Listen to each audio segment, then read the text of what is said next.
ఆంధ్రప్రదేశ్ రాజకీయాల్లో ఇల్లు అంటే హౌస్ అనేది కేవలం ఒక 4 గోడల నిర్మాణం మాత్రమే కాదు. అది ఒక ఓటు బ్యాంకు, ఒక భావోద్వేగం అండ్ ఒక రాజకీయ అస్త్రం. సరిగ్గా ఉగాది వేళ రాష్ట్ర వ్యాప్తంగా 2.5 లక్షల మంది లబ్ధిదారులకు గృహ ప్రవేశాలు కల్పించడం ఇప్పుడు ఏపీ రాజకీయాల్లో పెను చర్చకు దారితీసింది.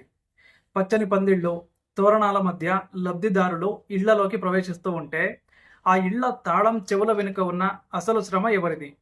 ఆ ఇటుకల వెనుక ఉన్న నిధులు ఎవరివి అన్న అంశంపైన ప్రధాన రాజకీయ పార్టీల మధ్య మాటల యుద్ధం ముదిరింది.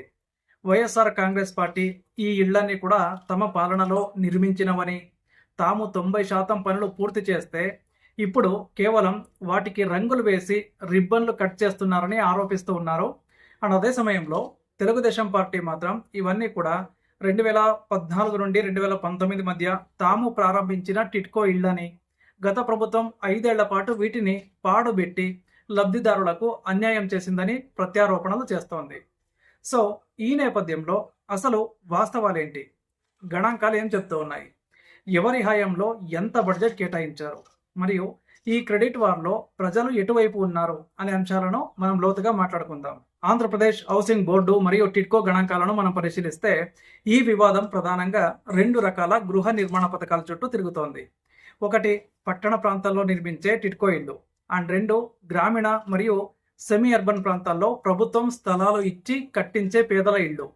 2014 నుండి 2019 మధ్యకాలంలో అప్పటి తెలుగుదేశం ప్రభుత్వం ప్రధానమంత్రి ఆవాస్ యోజనతో కలిసి టిట్కో ద్వారా సుమారు 5 లక్షల ఇళ్లను నిర్మించాలని లక్ష్యంగా పెట్టుకుంది. షేర్ వాల్ టెక్నాలజీతో G+3 పద్ధతిలో అత్యాధునిక సౌకర్యాలతో ఈ ఇళ్లను డిజైన్ చేశారు. అయితే 2019 ఎన్నికల నాటికి వీటిలో సుమారు 3 లక్షల ఇళ్లు వివిధ దశల్లో ఉన్నాయి. కొన్ని చోట్ల ఫినిషింగ్ దశకు రాగా అండ్ మరికొన్ని చోట్ల నిర్మాణాలు ప్రాథమిక దశలోనే నిలిచిపోయాయి. అండ్ తర్వాత 2019లో అధికారంలోకి వచ్చిన YSR Congress party Navaratnalu and పేదలందరికీ కూడా ఇళ్ళు అనే ఒక పథకం కింద 31 లక్షల మందికి పైగా ఇళ్ల పట్టాలను పంపిణీ చేయడమే కాకుండా కొత్తగా జగనన్న కాలనీల పేరుతో లేఅవుట్లను అభివృద్ధి చేసింది. సో ఇక్కడే అసలు ఘర్షణ మొదలైంది. ఏంటి, గత ప్రభుత్వం చేపట్టిన టిట్కో ఇళ్లను పూర్తి చేయడం కంటే కొత్తగా తాము ఇచ్చే స్థలాల్లో ఇళ్లు కట్టించడానికే ప్రాధాన్యత ఇస్తున్నారనే విమర్శలను అప్పట్లో వైసీపీ ఎదుర్కొంది. అండ్ మరోవైపు టిట్కో ఇళ్లలో రివర్స్ టెండరింగ్ నిర్వహించడం అండ్ లబ్ధిదారుల ఎంపికలో మార్పులు చేయడం వంటి కారణాల వల్ల ఆ ఇళ్ల నిర్మాణం సుమారు 3 ఏళ్ల పాటు మందకొడిగా సాగిందన్నది కాదనలేని వాస్తవం అన్నమాట. అండ్ ఇక బడ్జెట్ కేటాయింపుల విషయానికి వస్తే కేంద్ర ప్రభుత్వం వాటా ఇందులో అత్యంత కీలకం అన్నమాట.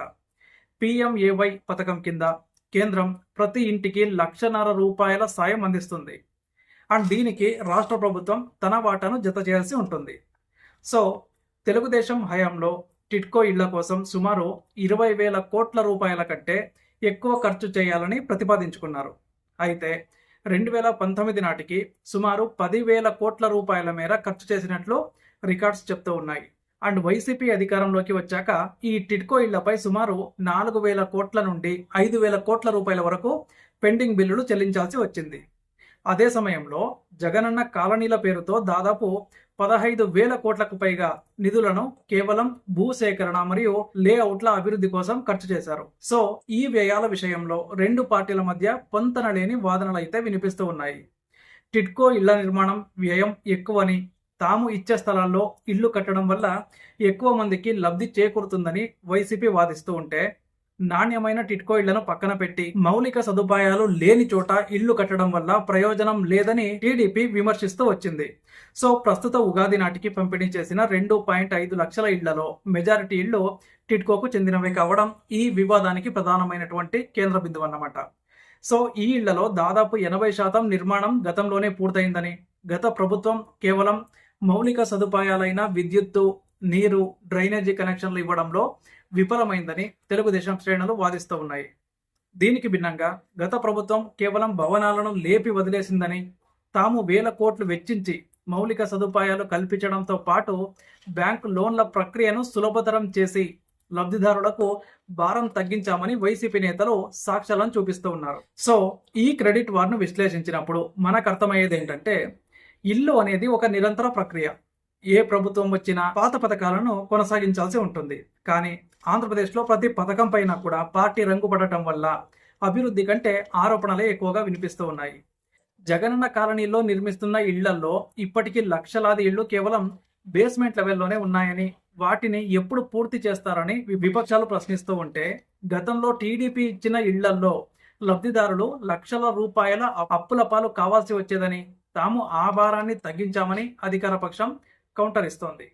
సో రాజకీయంగా చూస్తే ఈ ఇళ్ల పంపిణీ అనేది రాబోయే ఎన్నికల మేనిఫెస్టోలను కూడా ప్రభావితం చేసే అవకాశం అయితే ఖచ్చితంగా ఉందన్నమాట. సో పేదవాడి సొంతింటి కల నెరవేర్చడంలో ఎవరు నిజాయితీగా పనిచేశారు అనే దానిపై ప్రజలు తమదైన శైలిలో అంచనాలు అయితే వేస్తూ ఉన్నారు. సో ప్రభుత్వ నివేదికల ప్రకారం చూస్తే టిడ్కో ఇళ్ల పూర్తి బాధ్యత మరియు క్రెడిట్ కేవలం ఒకరికే దక్కుతుంది అని చెప్పడం చాలా కష్టం అన్నమాట.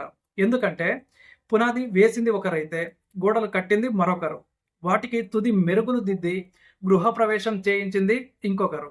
కానీ ఈ క్రమంలో లబ్ధిదారులు అనుభవించిన వేదనను ఏ రాజకీయ పార్టీ కూడా పట్టించుకోవడం లేదు. ఇళ్లు కేటాయించిన 5 ఏళ్ల తర్వాత కూడా అద్దె ఇళ్లలో ఉంటూ బ్యాంకు వడ్డీలు కడుతున్న పేదల కష్టం ఏ రాజకీయం కంటే తక్కువ కాదు. సో మొత్తం మీద ఆంధ్రప్రదేశ్ హౌసింగ్ సెక్టార్ అనేది ఇప్పుడు ఒక భారీ పొలిటికల్ ల్యాబ్ లాగా మారిపోయింది. 2014 నుండి 2026 వరకు జరిగిన గృహ నిర్మాణాల గణాంకాలను మనం గమనిస్తే కేంద్ర ప్రభుత్వ పథకాలను సమర్థవంతంగా వినియోగించుకోవడంలో ఏపీ ముందున్నా కూడా రాష్ట్ర ప్రభుత్వం తన వాటా నిధులను విడుదల చేయడంలో మరియు మౌలిక వసతుల కల్పనలో రాజకీయ ప్రాధాన్యతను బట్టి నిర్ణయాలు తీసుకోవడం వల్ల ప్రాజెక్టులు ఆలస్యం అవుతూ ఉన్నాయి. సో ఈ ఉగాది గృహ ప్రవేశాలు ఒక మైలురాయిగా నిలిచినా కూడా మిగిలి ఉన్న లక్షలాది ఇళ్ల నిర్మాణం పూర్తి కావాలి అంటే రాజకీయ చికాకులు పక్కన పెట్టి పాలనాపరమైన వేగం అవసరం అన్నమాట. క్రెడిట్ ఎవరిది అన్న దానికంటే సొంతింటి కళ నెరవేరిన సామాన్యుడి సంతృప్తి మాత్రమే ప్రజాస్వామ్యంలో తుది గెలుపుగా పరిగణించబడుతుంది.